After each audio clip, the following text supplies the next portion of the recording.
You want to fix your life? Get married and have kids. Charlie Kirk said that a lot. The real solution is not to get married and have kids. It's to first devote yourself fully to God. She's too liberal. She has all this focus on her own career. She doesn't want to support me and my career. And there's all of these things. This is getting a little too specific. No. Every week, we are in a new location. But if the content sucks, it sucks anyway.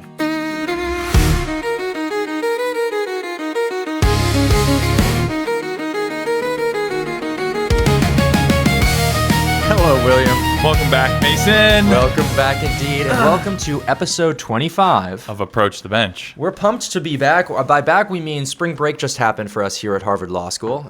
We took a week off. You went where? California, Washington? San Francisco, Washington, and Wyoming. Wow. The best parts of America Kind except of, for the yeah. politics. Well, Wyoming's got good politics. Okay, Wyoming's a great place, Yeah. And I was up in fake America, Canada, in Montreal. America Junior. Yeah. America soon to be, although hopefully not Montreal. I think we'll take Montreal, like Alberta. Quite liberal. Yeah, Montreal is really out there. They're all liberal compared to us. That's the problem. Like even if we took Alberta, they'd still be Democrat here.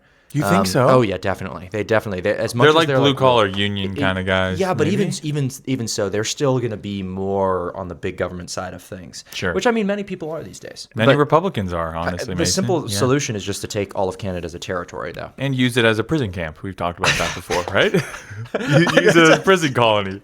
What? That sounds horrible. No, he's talking about my idea to exile prisoners up north. But Yeah. no, we would Yeah, not use it in that way. Right. We would use it to extract resources, of course. That is it. actually what we would be doing. And they would get the benefit of being able to move if they'd like to a warmer place like Florida. Yes. If they really Texas. wanted to, they could go anywhere like that, but they Yeah. couldn't vote there, unlike Puerto Ricans. Like Puerto Ricans and others, like Guamanians, you Yeah. could actually move to the U.S. and then vote. And vote? Yeah, you can Really? vote. And so I think we'd have to limit that in some capacity. Yeah.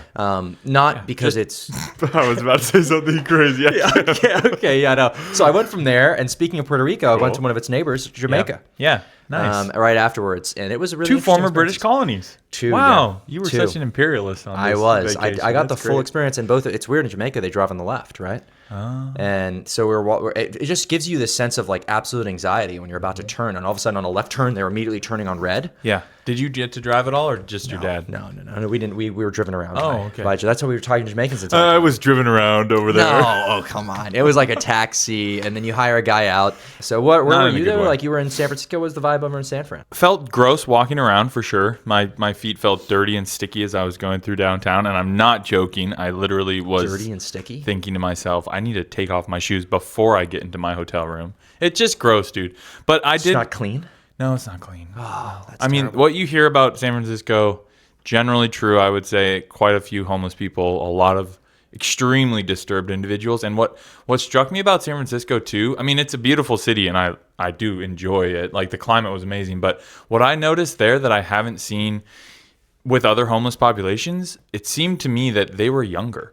Like I saw a guy who passed us as we were walking, and he looked like my age. Yeah. And it was really sad. Super filthy, just out of his mind, like was my age. Do you So that feel was like an kinda impulse crazy. when you see people on the streets like that to try to do something about it? Yeah, I do. And then I kind of check myself and I say something like, this is a way more systemic problem than I could ever do. But I used to have that impulse a lot more. Yeah, I mean, And as it's gotten worse on the West Coast, I feel a you little... see it all the time. I feel like helpless, that nothing I could do would make a difference. Seeing the homeless so consistently, I think it does jade you to it, right? Yeah. I mean, for some people that I know who have lived in New York or other major cities, where it's just like the homeless are a fixture of the subway experience or walking out in the street in that way. Yeah. I think you start to just treat it as normal. Yeah. And you avoid it. You look away, Yeah. right? Or you keep an eye on them to make sure that nothing crazy happens. Yeah. And And that's devastating. It is sad. On the flip side, though, when I was back in my hometown, the Lighthouse Mission, which has been going on for like close to 100 years now, opened a brand new building and has a coffee shop underneath where they'll like train baristas who come out of their programs and they're like rehabilitating them into different work forms. But one of them is this coffee shop. And I got to go there and like sat there and did some work for a while. And that was really cool. That place is doing good work. And so programs like that, and I mean, that gives me hope that there's change. Bellingham, I think, is a better place because of the mission and has an actual program that's rehabilitating people in a good way. But I don't know what exists like that in San Francisco. I think that there's a difficult thing as a conservative when I'm navigating, like seeing the homeless on the sides of the street, where it's balancing between wanting to be as compassionate and loving for them as possible, while also wanting to hold them to account for their actions. I know. Which is a difficult thing, right? Because I know, I mean, in terms of crime rates, like a lot of crime is committed by the homeless populations, dude. and they terrorize people. They disturb the public. There's a million bad negative consequences to law-abiding citizens that I am vehemently against and I actually hold contempt towards. Yeah. But there's a part of me also as a Christian where I'm like, Jesus went out of his way know. for beggars on the sides of the street. Yeah. Right. And I think our beggars and our homeless are slightly different than the homeless that he may have been navigating and dealing with. Yeah. But at the same time, I think even that population, he would have still had a different heart than my heart always is towards those people. Yeah.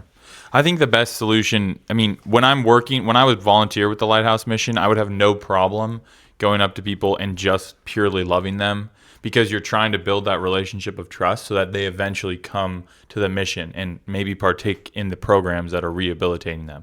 So I feel like the best kind of solution is if you're in a city to know where that mission or that, rehabilitation center is, and to be able to, whenever you interact with someone, whether they're asking you for money, you could give them money, but then also talk to them about the place that they can go to get help. Totally. I feel like that maybe would be, so you're actually giving them a helpful step that they can take, and you're also helping them in that moment and loving them in that moment. I completely agree. I also would recommend that you get involved with the Christian ministry, specifically Christian ministry. Yeah. As somebody who's volunteered in the Christian and non-Christian, like the secular ministry, the secular just feels very vacuous to me. Sometimes they're doing good work, don't get me wrong, but it feels like it is not addressing root issues. Yeah. Christianity to me is always addressing the root issues. Yeah.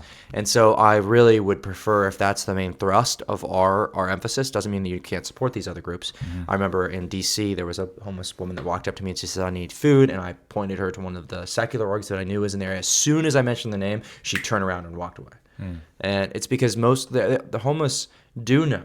Yeah, they do know that's about true, these Mason. sources. Yeah, They are. for sure. This is part of the part of me that I have to deal with, where I'm Yeah. saying that there's aspect of kind of resentment of it. Yeah. Where it's like we have all of these institutions in place to support them. They're not necessarily struggling in that same way. That doesn't No. mean that that's the case for all of them. Yeah. I'm not saying that for every single one. But many of these who are out in the streets, Yeah. they've made a living out of it, and they've chosen this lifestyle, maybe out of mental illness, maybe out of Yeah. addiction, all of these things, right? Yeah. And so that's the I think it's. I mean, it's a frustrating. vicious. It's a prison, I think, in a lot of ways. They, like, people in that situation might want to get help in, like, maybe, let's say, for like 30 minutes in the day. They're thinking to themselves, I want to take myself to the mission. But for the other 23 and a half hours, they're stuck, and they can't even get over that fear or addiction or whatever's keeping them from actually admitting that they need help. I think it's a position that I do not envy at all. No, not at all. Yeah. So that's definitely a topic for a future podcast for sure. Sounds dealing like and it. walking Yeah. to the homeless, Yeah, very especially cool. whether or not you should give them meals, whether or not you should give them money. There's a Yeah. billion questions we can ask them that. But Yeah. just a small point, we're in Will's apartment. That's right. We're in my apartment. These are some of my paintings. This is my living room. You can't see anything else here. It's actually a total wreck off camera because I got is. in at like 1:30 last night and then was back up this morning to fix a piping issue, and then Mason came over, but we're here now. There's debris everywhere. It's a total mess. I was actually walking I actually around. thought, Mason, I need Yeah. to hire. This might be a time to hire a cleaner.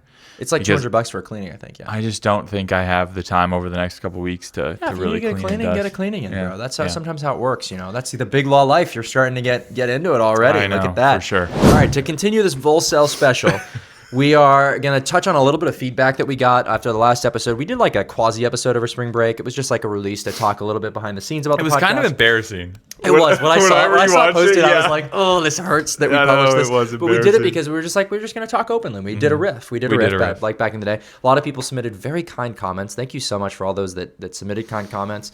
For those that had kind comments and didn't say anything, which we assume was in the thousands, if not hundreds of thousands, please in the future do so. And on top of that, too, and for like those- and subscribe. yeah, those hundreds of thousands. Remember to click like, remember to click subscribe, remember to click follow on this video, on the podcast, whatever you're listening or watching.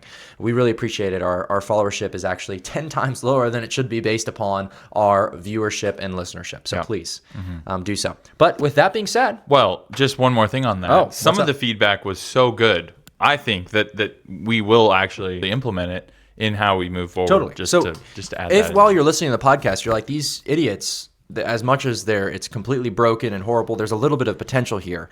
And if they did this thing differently, maybe that potential could come out.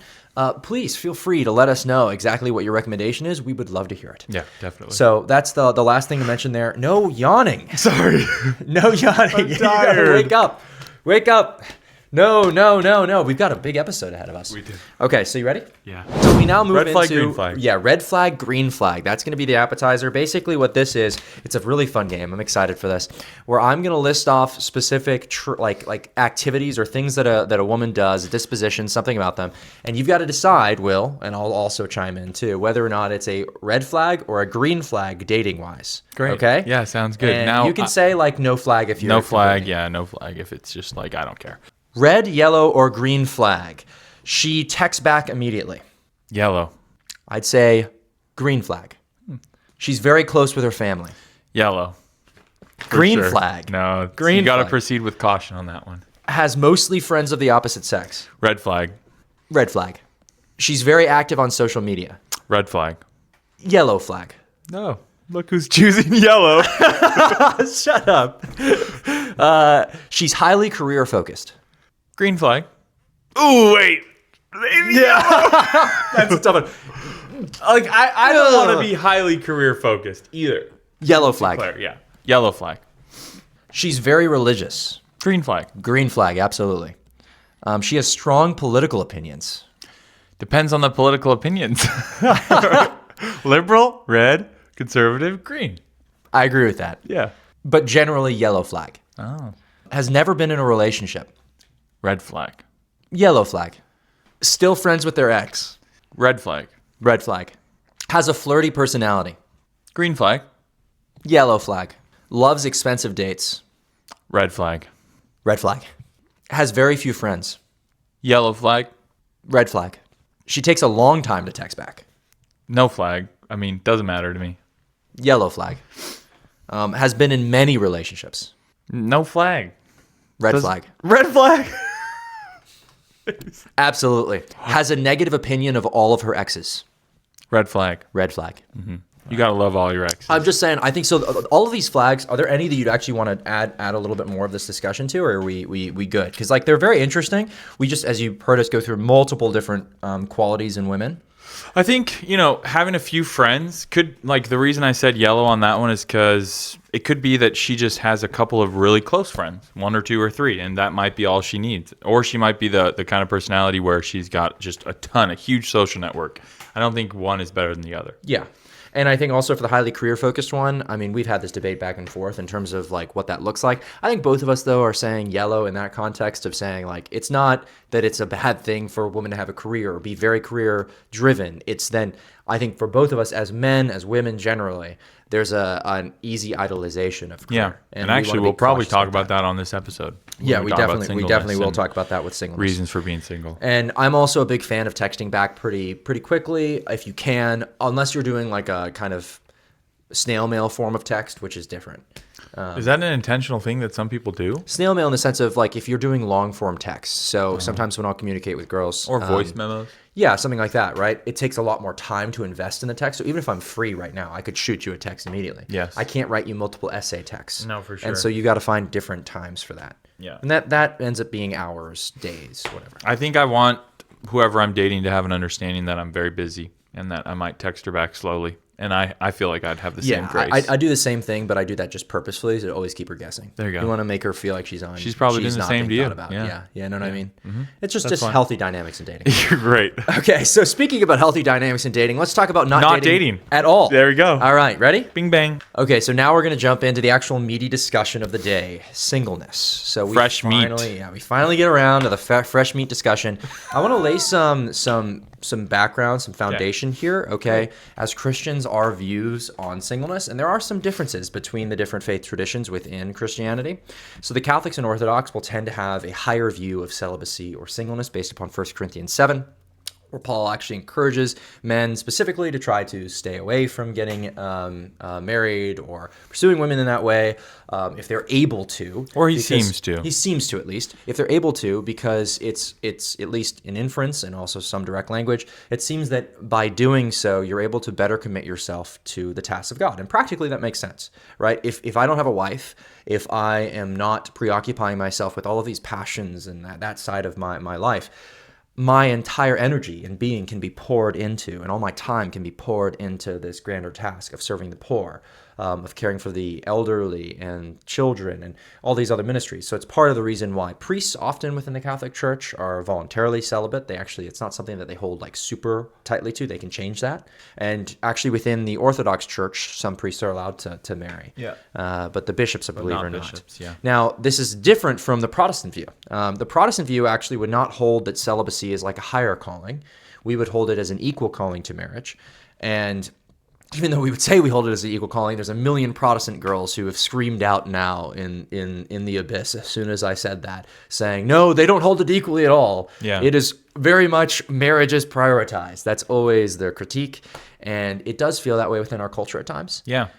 I growing up, it was like, when are you going to get married? Yeah. And that was very much part of my understanding of things. And I think it's something I had to reconcile with when I'm 25 now and still not married, not even in a relationship either. Yeah. So would that be your experience as well? Certainly, yeah. I think there are different cultures that put a unique emphasis on marriage, and I think we probably grew up in a more conservative or what we could call traditional culture that really values marriage. But you think of more like secular or Western or modern cultures that are anti-Christian in a lot of ways, and they would very much devalue marriage. They would only say, get married only so much as it like serves your bigger goals in life, or only when you're ready to get married, or only if your spouse, has an equal or greater income than you, and it adds some asset to your life, some value. So I think that like Christianity is actually very unique in that it's counter both of those cultures. It sits in the tension between a culture that really only puts emphasis on you as an individual, and it sits in between a culture that only puts emphasis on you being married or you being part of a family. You're nothing without a broader family. I think Christianity sits in between both of those. And so, we probably grew up in a more, like I said, traditional setting where one of those was favored, but Christianity actually sets up a model that's in opposition to that. And I think that the argument is that marriage, just as approaching this from individuals as a state of nature, it's a risky thing. Marriage is a risky thing. Mm-hmm. Meaning for the husband, right, for the man, you're limiting yourself to one sexual partner for forever under the terms of the agreement, right? Which is not something that men inherently want to do. As I understand it in my own biology and as I understand it in everybody else's biology, men are very much driven to like sleep around, to fully indulge in this very, very voracious desire, right? And part of the exchange has always been that by committing to one woman, right, and to stably supporting her throughout all of these generations ahead, you give up that opportunity, but at the same time, you gain a family. You gain respect in society. You're given other things. There's exchanges, and that's part of what the institution of marriage then looks like, right, within the state. And as times have changed, as you've no longer needed or society has no longer afforded all of those benefits to you based upon your marriage status, right? Or actually not being married has allowed you to gain more income, right? Not having kids has allowed you more flexibility. As all of those things have happened, right? There's been a disincentive to go into marriage as just a practical matter. But obviously as Christians, there's that practical side. We actually would hold, though, that there's the imagistic side of it, right? That it's supposed to represent that Jesus is the bridegroom, right? And that the church is represented in the bride, and that there's this beautiful image of the kingdom to come and the foundation for a family there, right? So there's also a spiritual side for Christians. But on the singleness side of that, imagistic portrayal, it's complete devotion to God. God is your only source of fulfillment if you're a single.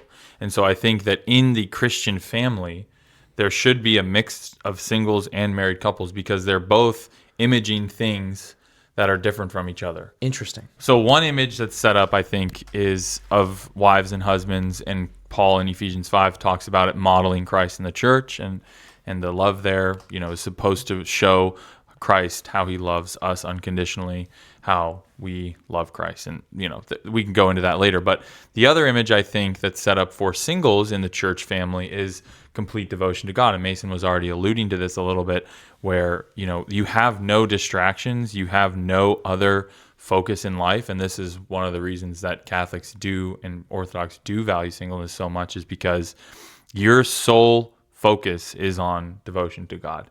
And I think that the reason probably that Christianity has a theology of singleness and a theology of marriage is because together, both of those point to what our relationship to God and to each other will be like in heaven one day. Yeah, I completely agree with you. And I think that the spiritual side is something that's absolutely necessary in a culture that doesn't incentivize marriage anymore.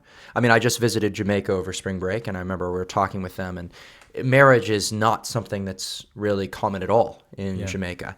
Actually, what they do instead is they have baby mamas, baby daddies, and you just kind of will have a person that you live with, you have a ton of kids with, and your partners, right? And you don't leave each other. You don't necessarily cheat on each other either.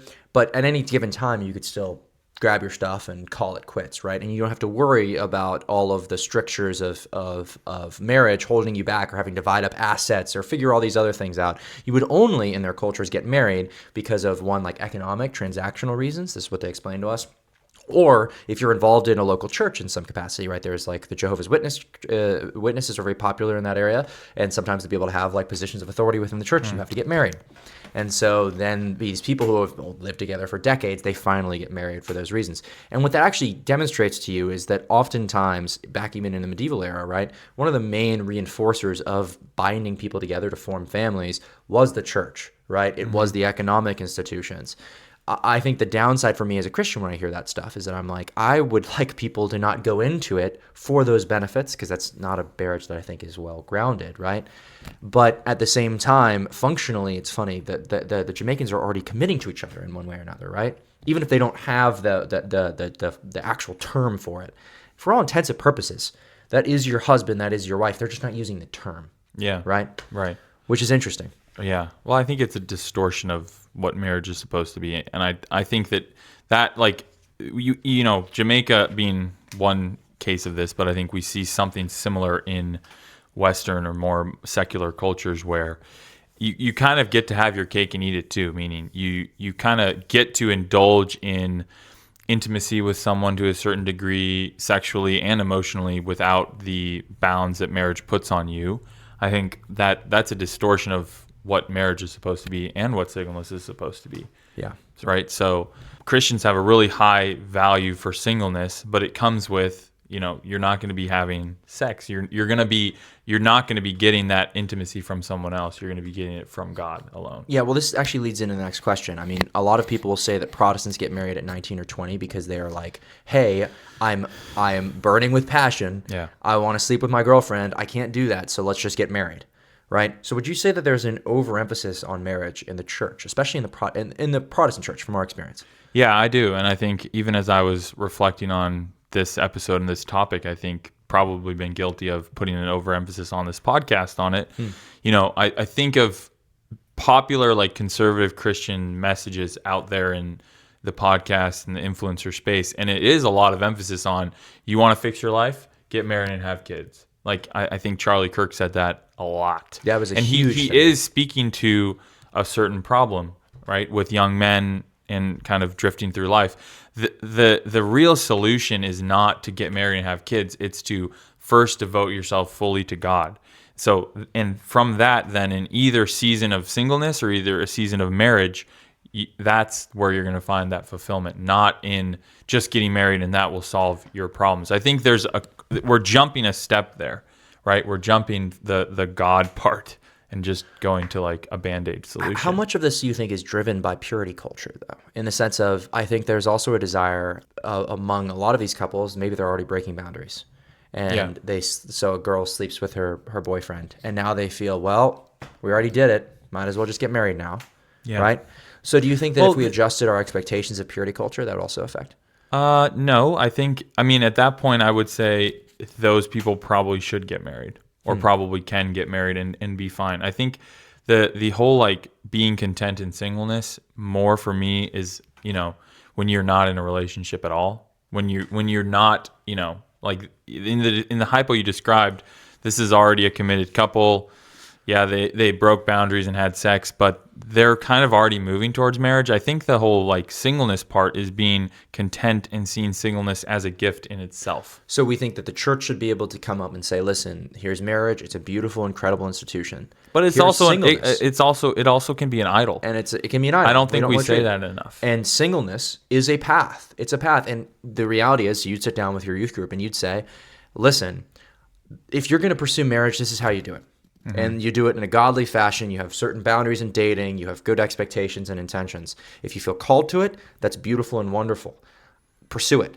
Does that mean you're going to end up married, though? Maybe not. No, it doesn't. Yeah, And you may be absolutely. called to be single.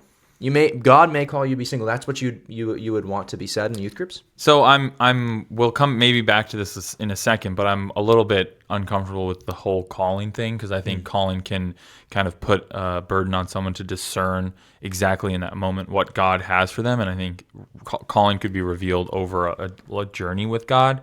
You might think you're called to marriage, and then you're 40 years old and you're not married, and if you're just chasing that one vision that you have, that might actually not be what God had for you in that season, and now you've missed your true calling. But I think on that other point, like the reason that maybe people have a hard time in the Christian setting about waiting and being single is because we've made sex an idol. And like, you look at Jesus, who is the perfect man, the epitome of humanity, and he was not married and he never had sex. Yeah. And so I think, part of this whole tricky situation that the Christians face is, do you trust that you will be happy and content and fulfilled by obeying God? Meaning, if you're single, that means you're not going to have sex, right? Or in an ideal world, you're not going to have sex. And that's like, you need to be content with that and trust that that is God's best for you. And that sex in marriage, while it is a good and it has certain benefits that we've talked about before in intimacy and procreation, that is not the ultimate good for you either. And so you can't make that an idol in your relationship as well. So I think we need to trust that, God's best is laid out in Scripture. How do you think then, because this is the follow-up question for me, how do you think that people discern what they're actually meant to be doing, not using the word calling, but this desire for marriage or this desire for singleness? How would you figure out which one you should be feeling or which path you should be taking? I think, like I kind of said, first of all, you need to have a close relationship with God and make sure that you're good on that front. And then if you're having a desire for marriage, great, like pursue that and see what happens. But always be submitting those desires to God, right? And if you're having a desire for singleness, which I feel would be less common, but potentially not, like that still needs to be given to God. Yeah, I mean, I think it's a constant process of discernment. And I think it's less about maybe like grand calling in life and more contentment in seasons. I don't think like when, at least my view on the whole verbiage of gift of singleness is not so much that some have the gift and some don't. It's that if you are single for a season or for life, that can be viewed as a gift. Yes. I also would say, I think what you're really saying is that we should pursue everything in our lives with open hands. Meaning, I might think that God has marriage in store for me, just as much as I might think that he's planning to send me to China on mission, right? Ruth Graham is a great example of this. She's very much like, I'm going to spend my life in China. And then as she's preparing for her mission, she goes to like this one worship night, basically.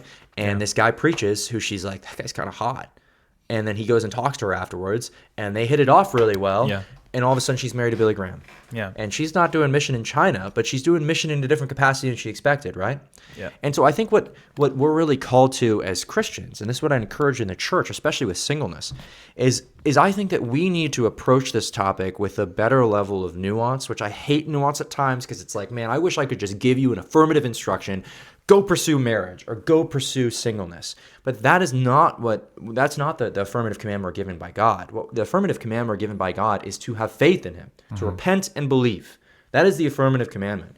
And I think that means believing, right? Believing that no matter what happens, no matter which direction God takes me in, if he has me meet the girl or if he doesn't have me meet the girl, that it's going to be his plan and it's good, that I should live as a Christian would in that context. I think the difficulty being is being content in all circumstances. Yeah, right. I think This applies to that. It does not mean that the circumstance that you're in is necessarily your idea of good or even objectively a good situation. Like, right, Paul writes from prison that I have learned to be content in all circumstances. So singleness might not be your ideal situation, but it's about being content in that moment. But it is what God has in store for you. And so as I will never forget when I came to Harvard for the first time, one of the professors sat down and obviously a wonderful Christian professor said, God brought you here for a reason.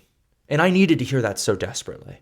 Because I think in that moment when you're struggling through something, when somebody reminds you that there's a purpose to your suffering, that there is a purpose to your uncertainty, that there's a purpose to the place that God has brought you to, that is something that is beautiful. And I think that honestly is what I would say to the youth group, right? Because I remember the lessons in youth group back growing up where they were talking about like sexuality, they were talking about marriage, and we really didn't talk that much about singleness, right? Yeah. And I think that would have been helpful for me because it has been a big struggle.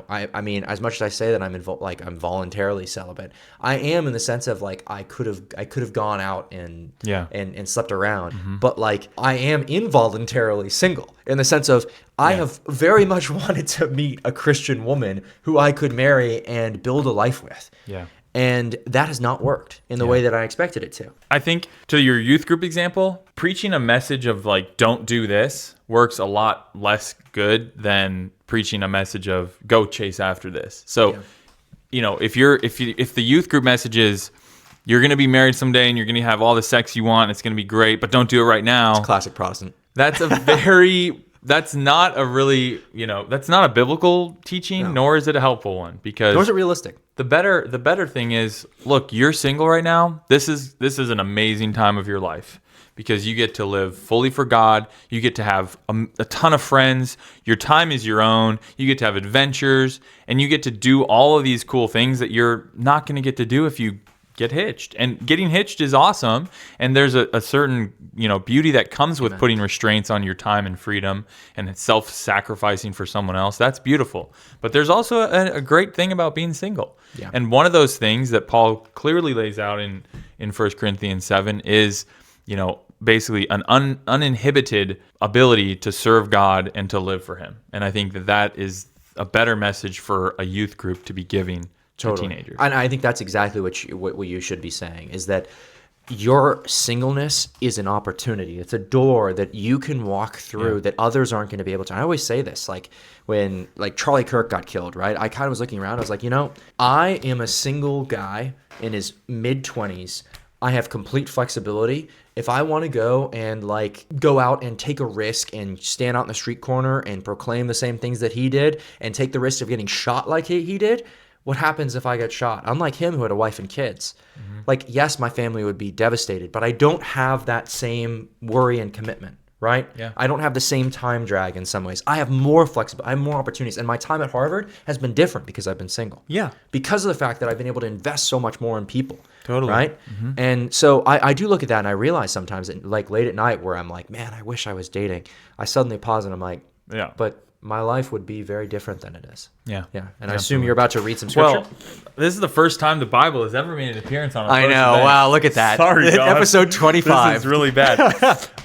Laying the baseline for what we're saying. 1 Corinthians 7:32. Paul says, I want you to be free from anxieties. The unmarried man is anxious about the things of the Lord, how to please the Lord, but the married man is anxious about worldly things, how to please his wife, and his interests are divided.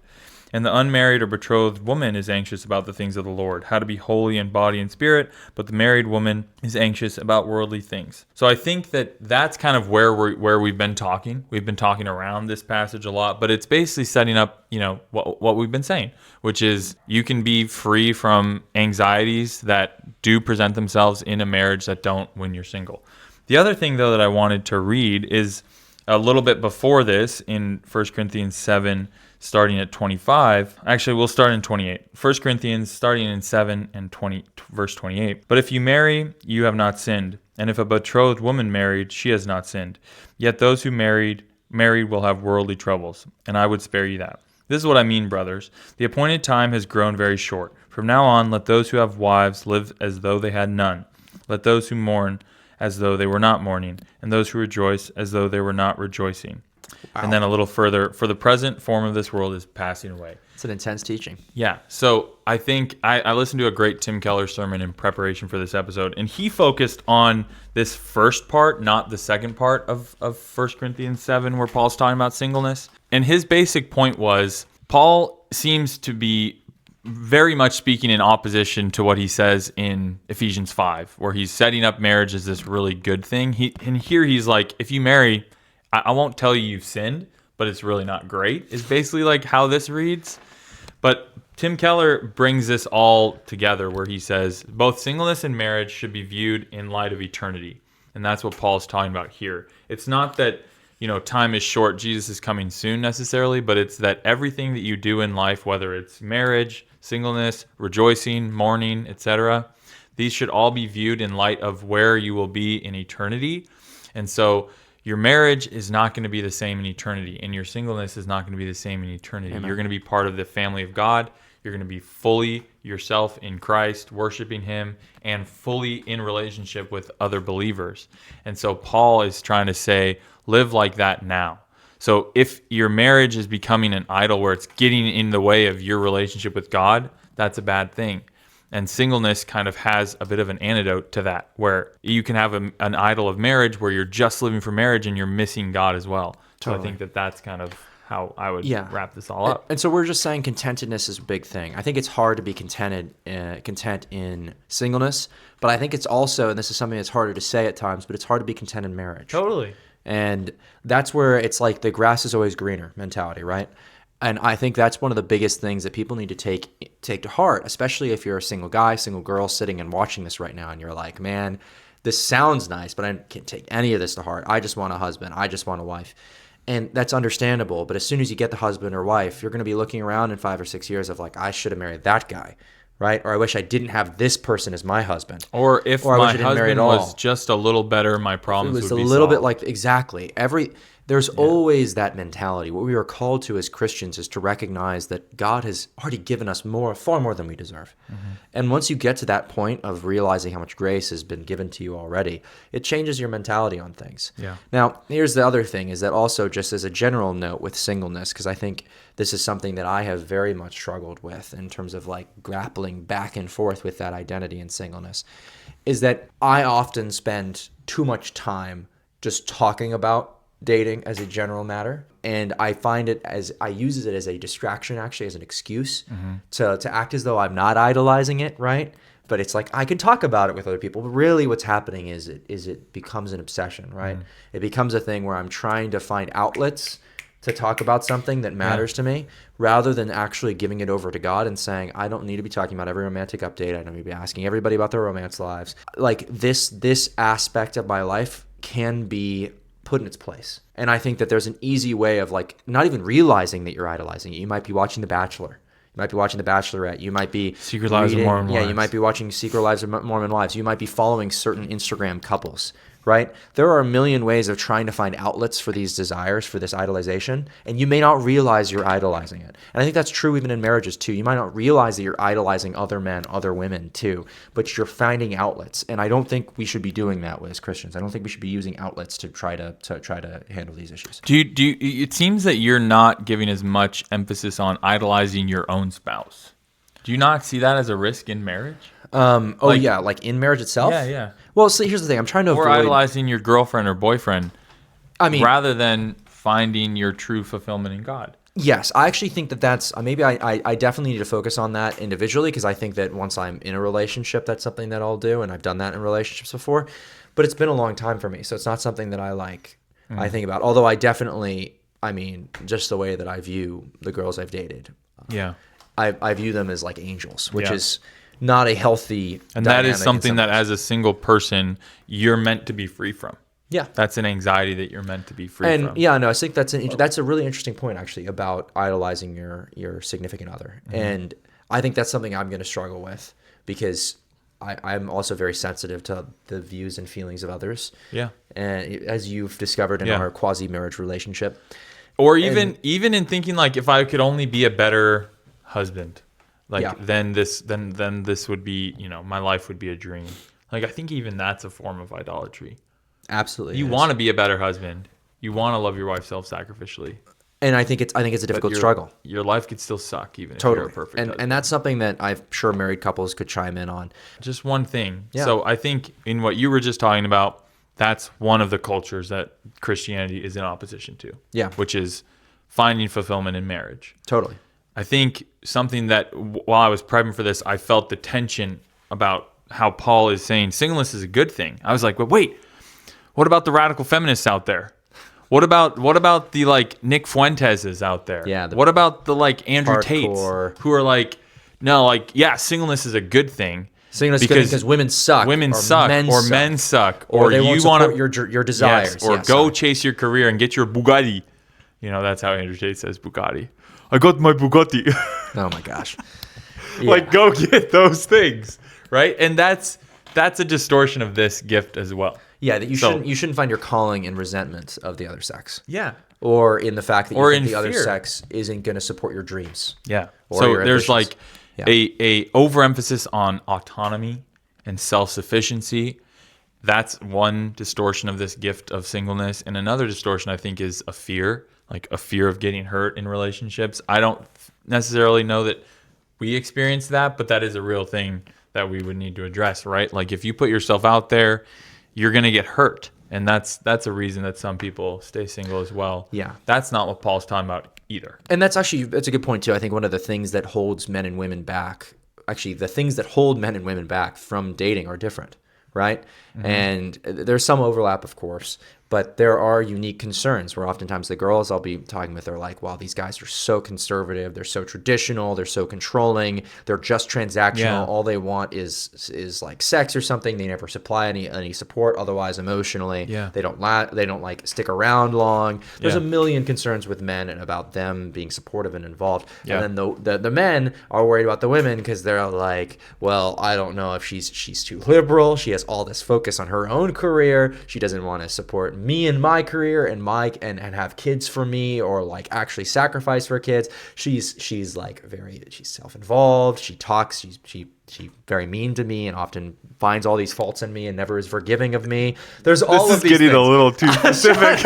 No, I'm just describing all of the typical things I've heard from different men and women. Okay. And so I'm saying I think that those are things that by the sexes, if you're feeling that, if that's something that is really coming up in your mind a lot, those could be other forms of idols. Those could be other things that are holding you back from living contentedly in contented singleness. Yes, right? for sure. Or contented marriage pursuit. And I think those idols are going to become a problem when you're married. And so probably better to try to give those to God when you're single. And that's another benefit. Is like you can be super messy and in community and not have the same kind of, I think, problems that you'd have if you got married with those issues. Yeah. Right? All right. So just to wrap this discussion up, Yeah. one takeaway, one final line for the audience. Practically, I think we all need to do a better job lifting up singles and not prejudging people when they are single. And like, I think for me, if I do get married, I want to have an eye for the singles in my community. And I think that being like the body of Christ should be made up of people who are single, and that should not be an issue.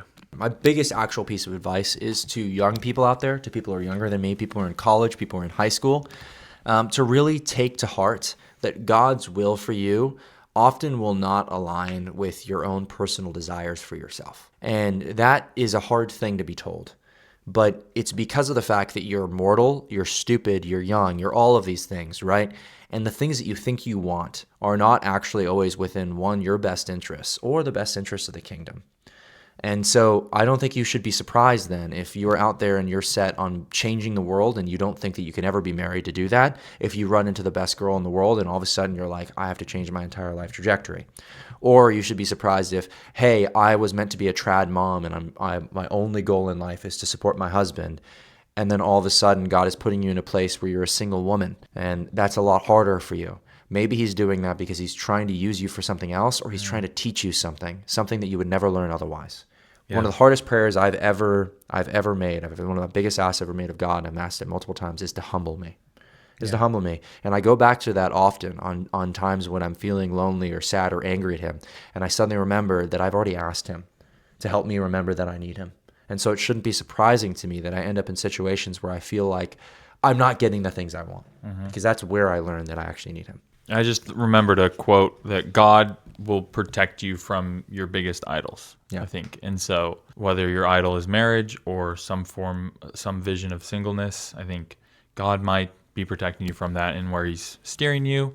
So as long as you put him first, and in so much as we have not emphasized singleness on this podcast, I think we do really emphasize marriage and relationships. So Healthy relationships. but just know that what we would say is the number one thing for anyone is God. And so if that comes first, you'll be all right. All right, so now, best time of the week? Girl problems. Approach the bench and ask your girl problems. We're back into it. Also, as I'm just looking at my reflection in my bookshelf. You've got, your beard. Just want to say, beard, not my choice. I'm growing out my mustache for a softball tournament this weekend. So next week, I might keep the mustache just for kicks and giggles. Oh, my goodness. But the beard will be gone. It would be funny, The beard will be gone. We've got to do at some point the girl problems question of beard, no beard. I want to see Mason with a beard. I've been told I shouldn't do a beard. You look like you look good with one. I could do a beard, but the reason why I normally don't do a beard is because of my jawline. Oh, it's And a nice so jawline. I don't want to. Yeah. It takes away from the jawline if you have does. a beard. But at the same time, like, don't get me wrong, I would want to grow one at some point because it makes me feel more manly. And yeah, you would have fit in with FedSoc perfectly with all those throat beards out there. Oh gosh! With that in mind, we're gonna move into the actual questions. We got a question from the audience about a girl problem, so we're gonna kind of handle this one first. Okay, Let's do it. So, how would you handle it if you think someone is interested in you, but they're in a relationship? Perhaps more directly, how do you clarify your relationship with someone in a way that is direct but avoids unnecessary conflict or awkwardness, whether you have mutual interest in them or not? So it's like you might not even be interested in this person, but you think that they are interested in you. But they're dating someone else. Yeah, they're dating someone else. And you're not interested in them. He's saying regardless. So it sounds like he's interested in this girl probably. Or this girl is interested in this guy. Bro, well, is it bad for me to just say it's not in your control? Like, if they're in a relationship and you think that they're interested in you, I believe that it is on them to confess those feelings to you and to make the determination whether to end things with their current significant other or not. I think it depends on whether or not you're a girl or a guy. What? Okay, I'm serious about this. I think if you're a guy and you think a girl who's in a relationship is into you, You're probably just reading into it. Yeah, you might just be reading into it, first off. You might just be reading into it. And two, you also have the power, like, just in terms of our typical dating dynamics, to like go and have like an affirmative conversation with her and like ask her out. I literally thought you were about to say What? you have the power to have an affair with her. No, oh my That gosh, was no, that was where I thought that. Okay, no, was going. that is absolutely immoral and wrong. Yes. No, what I'm trying to say is that I would be more. I think it's more natural within our traditional format of dating and things like that for you to come up to the girl and say, "Listen, I'm interested in you, and I don't know what you feel towards me, but I'd like to have clarity on that, and so that we can just be friends if we're friends. But if you are interested as well, I want you to continue to like think about this because I actually think we'd be great together. But maybe you can do that as a girl as well. It just would be. And honestly, the situation gets more interesting if you're not interested in them, I think. You think because it's more then interesting. It's like, do I need to separate myself from this couple out of respect for the guy? Yeah. You know, I think you if should, you're yeah. not interested in them, it is on you to have that conversation. Yeah, I mean, I've heard stories about guys and girls who. It's going to be really awkward. Oh though. no! I'm serious when I say this. Like, I've heard stories of guys and girls, like a guy and a girl, who like date on and off with each other, and like they'll go date other people, and when they go date other people, they then fall for each other again while they're dating those other people. Yeah, that's beautiful. Okay, it's just a little awkward for those other people that they're dating, right? But maybe those other people could end up together. Okay, Then it'd be maybe it's a big happy loop. happy love circle. Yeah. No, that's not really what I'm thinking about. What I'm thinking about is that like this is a awkward situation that in most scenarios I would encourage you to simply just distance yourself a little bit more, right? If you really believe that person is into you and you're not into them, then Really? that's what my normal reaction to somebody being into me and But not, what if me you not really? being into What if them. you're like friends with them? Well, but this is the typical like kind of situation where it's like, okay, somebody's into me, I'm not into them. What do? What I do is I don't need to have I don't need to tell you, hey, bro, I'm not into you. What I do is I just create more distance. I create more distance. I don't need to go out of my way for you. I don't need to spend more time texting you. I don't need to spend time like stopping and saying hello in the coffee shop with you, right? Like I'm not going to be in one-on-one situations. There's all of those boundaries. I think you do that first. And if the person still doesn't take hints from that, I think then you should be more direct, whether you're a guy or a girl. I was talking about the guy or girl thing in the mutual interest. I think that I think that's pretty sound. If you're not interested, but you think the other person is, maybe take that distance approach first. However, I will stick with my original point that if you are interested and you're reading into that relationship thinking that they are also maybe interested, I think you got to be hands off. Hands off. You can't even step in and say, hey, my dad did that with my mom. Many of my friends have done it. I think it's completely okay to step in and casually say, listen. Did I say that earlier? Maybe I did. Well, yeah, I think you said it's okay. Like, you said it's okay. Like, Our first break up. episode, you said you could go after her until the point of marriage. I did. So I think you've got to hold to that. Inconsistent? Yeah, this is inconsistent from your typical position. I just think that like you being the one to have that first conversation is where I'm a little bit like. Well, I think the more interesting question is, do you have any obligation to the other party, to the guy or the girl on the side who's none? You don't have to tell them. What happens if you think that girl or that unless guy, they're your friend? If you're a friend and you think that so if it's your friend, so like let's say you're dating somebody and I think that your girlfriend is into me, then you make that distance. You make that. You don't think I don't think you need to go and tell, right? Like tell the boy. Unless she like does something affirmatively, like she goes out of her way. Kisses you. Yeah, if she tries to do something like that, then I think you got to tell him. Wow. Wow. Okay. So in all of that, I hope that there's some concrete. There's a lot. There's a lot to this. Complicated What do you guys think? Wait, God so bless let's break it down. This So anonymous. Okay, yeah. If you are interested and you think they are, I would say maybe wait. I would say have a conversation find a conversation, get a little more signs to be certain, but then you go out of your way and try unless to it's your boy, and then if it's hands off. Oh yeah, if there's a friend involved, then definitely I would say hands off on. You cannot let yourself develop feelings for that girl. If it's your boy, I would stop myself from developing feelings. Then distance either way. Now, if you're not interested, but you think they are, and it's not your friend, distance. If it is your friend. If it is your friend and she makes a move, then tell. Then tell. Tell the boy. Oh gosh, this is like some sort of crazy chart. We'll make a little like. Yeah, here's all of the things to do. Mason, pop that up right now. God bless. So that's the kind of vibe on that one. So God bless you in your situation. I hope that if you're interested in her, that she's interested in you, or maybe not, I guess, because maybe I feel bad for the other guy. Hopefully the guy's not your friend. Oh yeah, that'd be a little awkward. Then you know what you have to do. One other question too. This is a good one, a classic. So when I was in 6th grade, I got into a big debate with my friend at a sleepover about whether or not girls like nice guys. And that's a classic. This is a classic question. Do girls like nice guys? And everybody says no now. No. So you'd agree with that girls don't like nice guys? I think that maybe girls. I mean, it's hard to say like every single girl, but I will say sometimes I have been a little confused. Like, why don't you like me? Yeah. So you would qualify yourself as a nice guy? Yeah. Would you qualify me as a nice guy? Yeah, you're way nicer than me, dude. Yeah, I am way nicer. That's true. Such That's true. a simp. Yeah. But nicer in the sense of I'm more agreeable, I would say. Yeah. I'm still incredibly disagreeable. Also, you're like the kind of guy who would definitely cry in front of her if you felt like you did something wrong. I would cry. I'm more emotional. So if that's really a definition of what a nice guy is, maybe a nice guy is a guy who is more agreeable, who is more emotional openly, and more available. More available. Honestly. More available. Yeah, that's availability a huge thing. one. And if you just kind of act like you don't think she matters, she falls for you. She falls. No, that's the reason why I do best with girls I don't like. because when in those situations, I just am naturally treating you the same way. But when I'm into a girl, it's always difficult because I'm too available. Now this goes against something that I'm hearing more and more now, which is, from Christian women, like we need guys. Like there are not enough Christian dateable guys out there. That's the big concern most of the girls are having these days, is that the guys aren't available. Or that they're just not there. And so then that makes me think that if you did show interest and you did show availability, we should see more Christian girls attracted to those kind of guys. Yeah, I mean, but here's the thing, though. I think for both of us, though, we're very direct and like affirmative when we are into girls, and so because of that, I would say like we're not. I would not consider myself part of the problem, considering how many like different times I've made attempts at this. It's more just a question of trying to find a good match, which is difficult in this day and age. But I do think that there are some of my guy friends. I will sit down and have to tell them over and over again, just go ask the girl out.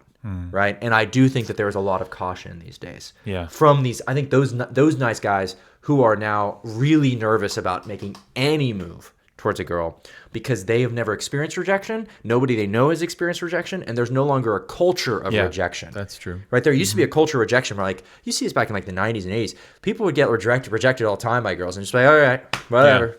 Hey, next one. Keep going. Yeah. Right. Like a conveyor belt. Yeah, and maybe that's what makes the not nice guys so much more successful too, is they're able to cope with rejection. Cope with rejection. Yeah.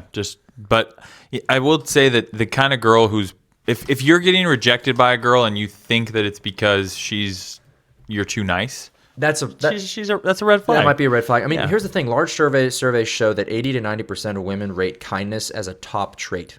And so they actually they themselves report valuing kindness and humor over looks or money. Yeah, dude. I think actually what I just thought is maybe this could be a bit of like reporting bias going on. Oh, totally. Where the guys, they fixate on the rejections and they're like, why did she reject me? Why did she reject me? Oh, it's because I'm not nice enough. Or, it's because I'm too nice. And so it's like, you might have gone out with 5 girls and only one of them that you kind of really liked ended up not choosing you. And you focus on that one rather than the other ones. Does that make sense? Yeah, you may be focused. You may be getting stuck on the guys who, or you just say, and the girls too. They may be getting approached by guys, but like the guys they get approached by like every so often are just not quality guys, and so they're like they don't really consider that. Yeah. And then they look at all these guys who are walking by them on the street, and they're like, that's a quality, that's a good, and they're not approaching me. Why are they not approaching me? And we especially want what we can't have. Yeah. And so that kind of drives this feedback of like, oh, I really liked this girl. She doesn't like me back. And you obsess over that. And so then you draw this mega conclusion that every girl out there only wants a bad guy because this one girl that I really liked didn't like me back. So it's kind of you're creating this false sense of can I say one thing here though? We were just talking about how we're nice guys, quote unquote.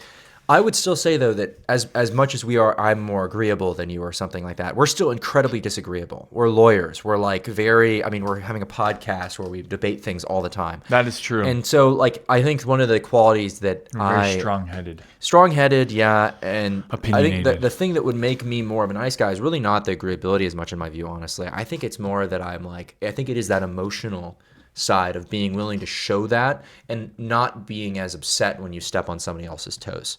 Right? There's something about that that's very like masculine and seems to sell well in the movies and archetypes and from reports of my friends who are like that in terms of how successful they are with girls, which kind of makes sense. I mean, there's a manliness to just not being affected by the opinions of others. Yeah.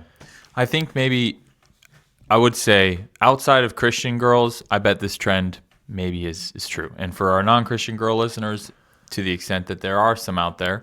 You think Christian girls fall for nice guys?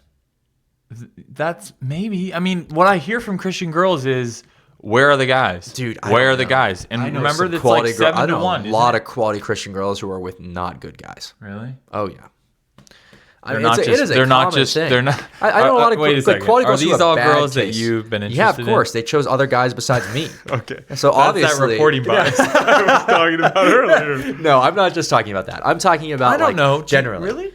Yeah, from people I know who are in this world of counseling young women. I know some Catholics. Yeah, so I don't know. For the young women out there, for the young women who are listening to this show right now and hear us talking about nice guys, what would you qualify as a nice guy? Would you be attracted to a nice guy? Really? Like, I don't know if I think it's really hard to be honest with us. I think it's really hard to be honest. Like, I'll be real with you because I don't think you actually know. Like, I don't think I know either. In the terms of like, I might say I would be with a girl who is super career driven or only wants to be a mother. But then like actually when you're in a relationship with a person, you may end up actually like realizing your revealed preference is different. Yeah. Your real preference is different from your revealed preference, excuse me.